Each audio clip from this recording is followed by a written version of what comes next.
In the dark recesses of Shenandoah Cave, an ancient wound has told us a story that we were never meant to hear. A rib of a Neanderthal, pierced by the razor edges of stone. A wound which would ultimately take the life of this poor soul. Half a world away, another Neanderthal's fractured skull has revealed the brutal reality of life during the Paleolithic. Were these simply hunting accidents, or are they evidence of something more sinister? Did the greatest danger the Neanderthals faced come from the powerful beasts they hunted, the predators lurking in the wild, or did the real threat come from one another? Did Neanderthals turn their weapons on each other in bitter feuds, or were they the victims of something more sinister, the encroaching presence of another species, one that would soon claim dominion over the Earth? Today we will analyze some of the most compelling evidence of Neanderthal life that we have ever found. Let's step back in time and uncover the violent truths of the Neanderthal world. For years, Neanderthals were painted as primitive, lumbering cavemen. Though recent discoveries have proven Neanderthals were like us in many ways. They cared for their sick and injured, made complex tools, and even art. Though they are not always classified as part of our species, Homo sapiens, they are nevertheless considered human. But as we all know too well, the human condition often includes unimaginable cruelty and senseless violence. Violence is as old as humanity itself. From the battlefields of classical antiquity to the Australian Aboriginals, where there are people, there is bloodshed. But did this trend differ during prehistory? There is certainly evidence that violent conflicts rapidly increased during the advent of farming and sedentary life. The growth in population allowed by agriculture puts more stress on the land, which leads to competition, and the ability to gather wealth and power led to devastating conflicts. In contrast, during the Upper Paleolithic, human populations were ridiculously small. There were likely never more than 10,000 Neanderthals living throughout Europe and Asia. Such small populations would have made conflict easily avoidable and cooperation much more beneficial. Neanderthal groups likely consisted of less than 20 individuals, less than half of which would have been mature adults. The idea of two groups of Neanderthals lining up in battle formation is extremely unlikely. It is probable that Neanderthal groups came into conflict with each other occasionally, though even the largest battle would have consisted of maybe 24 Neanderthals fighting it out. But instead of just hypothesizing, let's analyze the actual evidence. We have found the remains of over 300 Neanderthal individuals, many of which show traumatic injuries. Between 74 to 90% of our Neanderthal remains show evidence of healed major traumatic injuries. Up to 50% of Neanderthals were severely injured throughout their lifetime. Many of these injuries appear to have come from large and dangerous animals, which they are thought to have hunted in close quarters, and many of these injuries also certainly came from predators. While hunts gone wrong is a good explanation, the sheer frequency and pattern of trauma across Neanderthal remains suggests that another factor may have been present: violence. The problem is discerning an injury from a large animal from that of a punch, kick, or weapon. To prove an injury came from another Neanderthal, our best evidence would be damage from a human-made weapon, which is exactly what we have found at Shenandoah Cave. Shenandoah Cave is located in the Zagros Mountains of northeastern Iraq. It has become one of the most important Neanderthal sites we have ever found. 9 Neanderthals have been found there, 7 adults and 2 infants, of which some appear to have been buried. An individual named Shenandoah 3 has proven to be one of the most interesting found at the site. It was found to have a penetrating lesion on one of its ribs, unmistakably caused by a weapon with a stone tip. Since its discovery in the 1960s, it has been a centerpiece in the discussion of interpersonal violence in the Paleolithic. Based on this one rib, a comprehensive 2008 paper sought to discover just how this Neanderthal was wounded. The authors chose recreations of 3 different styles of stone points that were used in the region. 2 large Lavawa points, one of which was elongated, and 1 Mousterian point. They hafted these points onto spears and propelled them a short distance into the carcasses of pigs with a crossbow. They did 2 forms of the test, a low-energy test to replicate projectiles propelled by a spear thrower, and a high-energy test to simulate a close-range stab wound. The high-energy stab test tended to impact more than one rib, and often shattered these ribs. The low-energy test often only impacted one rib and left a sharp cut in it, just like is seen on the rib of Shenandoah 3. This strongly suggests that Shenandoah 3 was injured by a lightweight, long-range projectile, perhaps a dart from a spear thrower or a lightweight javelin. The wound came at a downward angle, which is not indicative of an accidental injury, but rather an attack. The use of long-range, lightweight projectiles is often associated with the emergence of anatomically modern humans. Shanidar 3 is around 45,000 years old, which does coincide with modern humans living in the region. This raises the intriguing possibility that this Neanderthal was wounded by a spear thrower wielding anatomically modern human. This idea is fascinating. Could this really be direct evidence of interspecific violence of our species attacking a hostile Neanderthal? Well, it is possible, but we should be cautious about coming to any sensational conclusions. Neanderthals were certainly capable of throwing spears and creating a projectile that could have caused this wound. Without further evidence, we cannot be certain that our species was involved. Though this doesn't undermine how amazing this find is. This is by far the earliest evidence of weapon-inflicted interpersonal violence. We don't see anything like this clearly caused by human-made weapons for tens of thousands of years. The wound, though relatively small, suggests that the stone point would have possibly punctured the left lung. Based on data of modern stab victims, if the stab wound to Shanidar 3 either did not puncture the pleura or created a simple pneumothorax, his odds of survival without medical intervention would have been better than 35%. The morphology of the lesion suggests that he did survive for at least 2 weeks after the incident, before eventually dying from an infection or an unknown cause.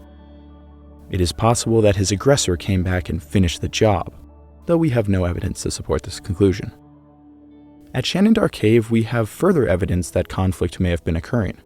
Meet the famous Shanidar 1, perhaps the most important Neanderthal fossil ever discovered. This man went through it all. He had a severe head injury, a crushing blow which damaged his left eye and likely caused brain damage. This happened when he was a young man, though his eye would never be the same. He could also barely hear a thing as bony growths blocked his ear canals. Perhaps his most interesting feature was his missing right forearm. That's right, somehow this man's arm was amputated possibly over 50,000 years ago. It is possible it was damaged and purposefully amputated by his people. Either way, it would have been unimaginably painful, and it is remarkable that he survived for years after such a traumatic event. His list of ailments didn't end there. He also had debilitating injuries to his right leg and a fractured foot which was able to heal. Shanidar 1 is often mentioned in discussions about the compassion of Neanderthals. After all, he is undeniable evidence that his people cared for him, despite his burden to his people. Though it is not often discussed how he received his injuries. It is certainly possible that he was smashed in the face by a club, stone, fist, or stomp from a rival male or angry neighbor. Unfortunately, with the evidence at hand, it is very difficult to tell how his injuries might have been caused. Though another Neanderthal specimen from France provides us further evidence of the use of weapons in violent conflicts. The skull from an individual Neanderthal from Saint-Césaire, France, just luckily preserved something sinister. The partial skull has evidence of a healed fracture on top of its head, seemingly from a sharp instrument. Computer tomographic imaging and computer-assisted reconstruction of the skull revealed a 2.3-inch or 6-centimeter wide healed fracture to the cranial vault. The scar appears to have been made by an impact of a sharp implement. The position of the wound was compared with those sustained by modern humans, and the team determined that it could not have been an accidental injury. The nature of the wound suggests that it came from some kind of weapon, though the implement used is hard to determine given our current evidence.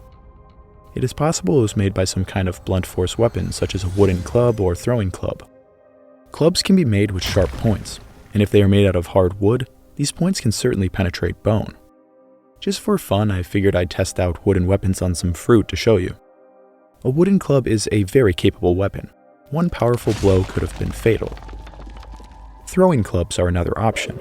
We know the ancestors of Neanderthals at the Schöningen site used throwing sticks, probably for small game. Though the concept could have been applied to larger weapons like we have recorded from groups of Australian Aboriginals. Stone implements may have been attached to clubs or spears to make deadly composite weapons. The Chateauperonian tools found alongside the skull at the site are relatively small and blunt. The Chateauperonian is a proposed industry of stone tools. An industry is just how archaeologists group the tools a certain culture makes. What is interesting about the Chateauperonian is that it may be a transitional stone tool culture between Neanderthals and Homo sapiens. It is possible that it represents Neanderthals adopting some of the technology of the new sapien migrants. It is also possible that this Neanderthal was injured by a Homo sapien. Once again, this is a very tantalizing narrative. Though let's not get ahead of ourselves. Instead, let's further analyze why such a wound may have occurred in the first place. The injury found in the Neanderthal skull resulted from either intragroup, intergroup, or even interspecific conflict behavior. The first scenario is the most likely. In social societies, the vast majority of conflicts between two people occur within a group. This violence may have come from abusive parents, rivals in competitions for mates, or even a feud between siblings. The motivation for such an attack may have been a spur-of-the-moment dispute followed by an assault, or perhaps it was a premeditated attack, or even a duel. Men are notorious for fighting each other in one-on-one fights if they feel there is a score to be settled. The motivations are as old as time, and so are these conflicts. Data from non-human primates indicate that interpersonal violence within social networks represents a major cause of trauma. For example, in the Gombe chimpanzees, more than one-half of the observed skeletal lesions are fractures and bite wounds resulting from violence within the same group, and several cases of fatal clashes have been reported. However, the difference is that chimpanzees don't use tools as weapons. The introduction of weapons into the equation made consequences of aggression much more severe. This individual would have bled heavily and was probably knocked unconscious and may have suffered severe brain damage. The fact that this individual survived this attack may have been due to the rest of the group breaking up the fight before it could be fatal, and they also may have nursed him back to health.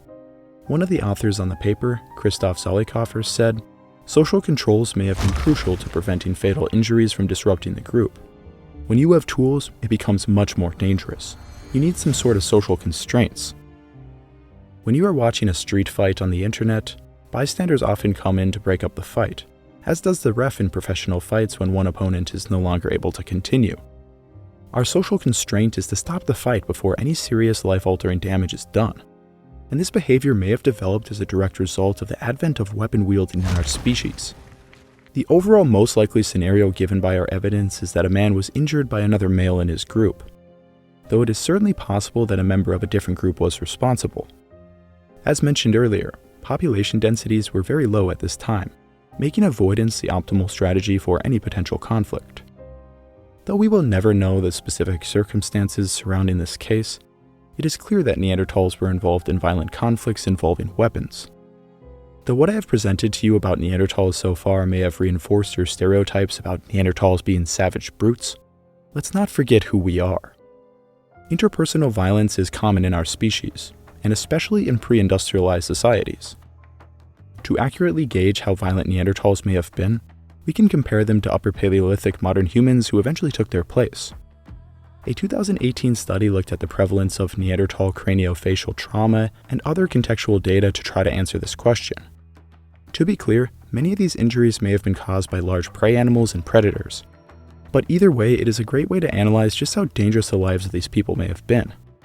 They found that Neanderthals and early Upper Paleolithic modern humans exhibited similar overall incidences of cranial trauma, which are higher in males in both species. They also found that the timing of these injuries and their lifespan differed between the two species. Neanderthals had a significantly higher prevalence of trauma when young, whereas modern humans showed a similar prevalence of trauma across age cohorts. Furthermore, they found of Neanderthals who experienced trauma when young, these individuals had a higher likelihood of dying young. This contradicts the idea that Neanderthals accumulated these injuries over a long lifespan due to prolonged exposure to danger. Rather, young males lived exceptionally dangerous lives, and the ones who got injured were likely to get injured again and possibly killed. But once again, it is interesting to note that Neanderthals weren't necessarily getting injured more frequently than modern humans. Both species lived incredibly dangerous lives, especially for males. Perhaps there's still more to understand about why Neanderthals were getting injured so frequently when they were young. Perhaps young males routinely fought each other, or they were just more brave when they were hunting, trying to prove themselves in their group. Neanderthals left behind more than just evidence of trauma. They left traces of community, cooperation, and resilience, proving that even in the harshest of times, their humanity shone through. Neanderthals were not mindless brutes constantly attacking one another, nor were they peaceful gatherers free from conflict. They were human, capable of compassion, cooperation, and fits of rage that severely injured members of their own group. While it is tempting to fit this violence into compelling narratives about Homo sapien conquests of the Neanderthal world, we must be careful not to project unsupported ideas onto a world so distant from our own. The reality is far more nuanced. Neanderthals, like us, were imperfect creatures, and now we have solid evidence that weapons were used on one another from time to time. Perhaps the most compelling thing we learned today is that both of these Neanderthal individuals appear to have been nursed back to health by their people. I guess one of them ended up dying, but he still was probably taken care of. In a world of brutality, compassion nevertheless perseveres. Thanks for watching this video. If you enjoyed it, please make sure to like, comment, subscribe, and also hit that bell icon so you never miss out on a new video. Your support actually does mean the world to this channel because I don't have a Patreon or anything, so just make sure to like and subscribe and do all those things, and I'll keep making interesting videos about prehistory. And what would you like to see next in this channel? Leave a comment down below. There's so many topics to cover, and honestly, sometimes I see comments and I'm like, well, that's a better idea than I could have come up with. So yeah, just leave a comment down below. Alright, as always, stay curious about the past, and I'll see you in the next one. Arrivederci.